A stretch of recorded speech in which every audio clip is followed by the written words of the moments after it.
천룡팔부 6권 시작하겠습니다. 800인력 교봉의 필살기 강룡 18장은 이 세상 그 누구도 막아낼 자가 없는 것이었습니다.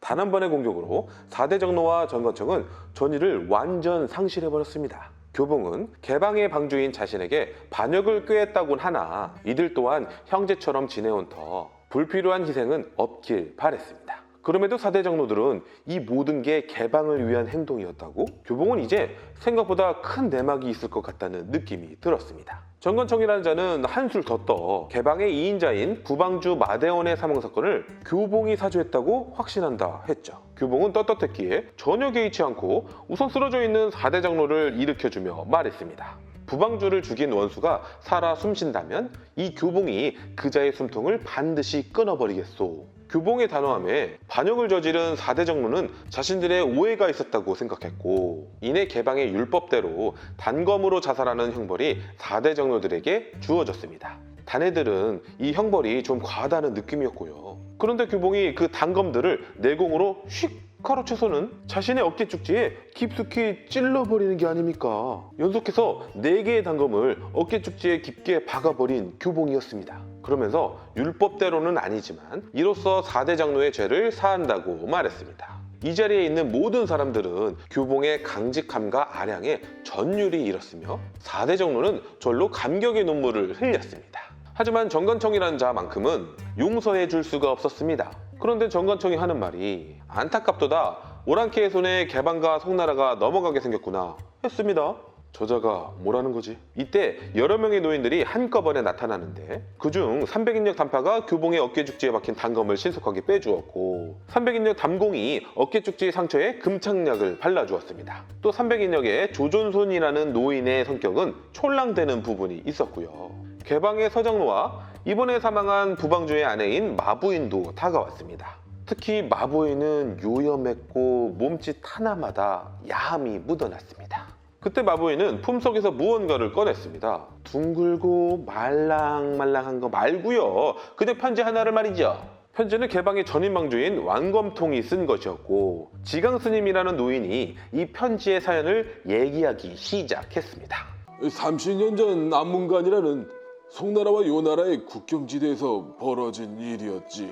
요나라의 오랑캐 놈들이 송나라로 쳐들어온다는 소리에 우리 강호인들은 통솔자 형님의 지시대로 안문관으로 갔고 나라에 존폐가 걸렸기에 비겁함도 따질 필요 없이 몸을 숨기고 기습공격으로 단숨에 거란 놈들을 주살하려 했어.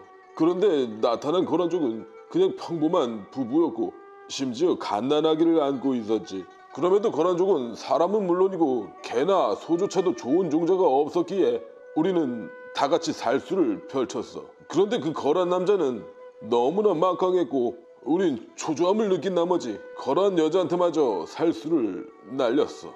그 거란 여자의 팔이 잘려나갔고 그 바람에 안고 있던 아기도 땅바닥에 내팽겨졌고 말이야. 이 거란 남자는 미친 듯이 분노하더니 우리들을 갈갈이 찢어버리기 시작했어. 거란 여자와 아기의 죽음을 확인하고는 더 무섭도록 강폭해지더니 우리들의 사지를 무자비하게 뜯어발겼지.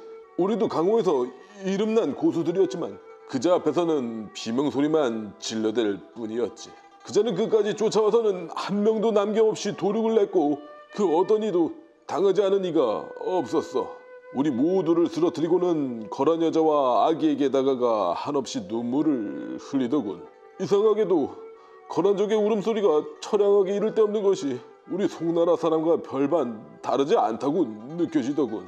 그자는 큰 바위에다 글씨를 쓰기 시작하더니 이내 죽은 아내와 아기를 안고 절벽 아래로 투신을 하고 말았지. 그런데 갑자기 아기 하나가 절벽 아래에서 공중 위로 던져져서는 전인방주 왕검통 몸 위로 안착된 거야. 아마도 죽은 줄 알았던 아기가 다시 숨을 쉬자 절벽 위로 던졌던 거겠지. 그것도 우리 몸 위로 정확히 떨어지도록 말이야. 비록 우리 중 대부분이 그자에게 사살되었지만 당장 이 아기만은 죽일 수가 없더군. 우리는 그자가 바위에 새긴 글씨가 요나라 글씨라 알아볼 수가 없어 닭본을 뜬 후 돌아와 상의를 했어. 이 아기를 어떻게 할지를 말이야. 결국 아기를 살려두기로 했고 한 시골 농부에게 은 100냥을 주며 알아서 키워달라 부탁을 하고 돌아온 거야. 교봉이 소스라치면서 지강스님에게 물었습니다. 그 시골 농부의 성씨가 어떻게 되오? 농부의 성씨는 교시고 이름은 삼계라고 했지. 나의 아버지가 양아버지라고? 교봉은 흥분해서는 지강 스님의 가슴팍을 움켜잡더니 말했습니다. 헛소리, 내가 오랑캐의 종자라니 나를 모함하지 마시오. 말리려는 이들이 다가오자 강룡 18장을 날려 모두를 물리치더니 다시 말을 이었습니다. 내 방주 자리가 탐나서 나를 모함하는 것이오. 그때 30년 전 안문관에서 함께 있었던 조전손이가 말했습니다. 그 거란 남자하고 교봉의 얼굴이 완전 똑같이 생겼다고요. 그 말에 교봉은 다시 침착함을 되찾고는 그 후의 일을 물었습니다. 자신들은 거란족인 교봉을 계속 지켜봤었다고 했습니다. 7살 때 소림사 형고대사한테 무공을 배운 일과 10살 때 개방의 왕방주 제자가 된 일을 모두를 말이죠. 그러면서 교봉이 나쁜 길에 들지 않고 훌륭하게 성장했음에도 7개의 큰 공로를 더 세운 후에야 개방의 방주가 될 수 있었던 것도 자신들 때문이라 했습니다. 그리고 이제야 마부인이 아까 꺼낸 편지를 교봉에게 보여주었는데 내용인즉 교봉이 훗날 거란족의 본성이 살아날 것을 걱정한다는 내용이었습니다. 정황상 교봉이 거란족인 것이 맞아 떨어지고 있었습니다. 즉 정관청이 반란을 일으킨 것은 교봉이 거란족이기 때문이었으며 거란족이라면 응당 개방의 부방주를 사살했을 거라는 확신을 했었던 거죠. 마부인 역시 자신의 남편을 거란족인 교봉이 죽였을 거라 주장을 했고 말이죠. 이에 이곳에 있는 사람들은 두 부류로 나눠지게 되는데 하나는 교봉 같은 영웅이 거란족일 리가 없다는 부류였고 남은 하나는 교봉이 거란족이기 때문에 언젠간 우리 모두를 죽일 거라는 부류였습니다. 송나라의 대영웅이었던 교봉은 이 잠깐 사이에 거란족으로 몰리게 되자 우선은 진상을 밝힐 필요가 있다고 생각했습니다. 하여 이렇게 말하면서 사라졌습니다. 내가 송나라 사람이든 거란족이든 알 순 없지만 절대 송나라 사람은 해치지 않을 것이오. 이제 방주와 형님을 애타게 부르짖는 교봉바라기 파와 꽃이다 거란족이 방주가 말이 되냐 라는 교봉 파괴시키기 파만이 남았습니다. 그리고 하늘에서 타구봉이 내려오더니 지면에 강하게 박혀버렸습니다. 이 말인즉 더 이상 개방의 방주 자리를 맡지 않겠다는 교봉의 뜻이었죠.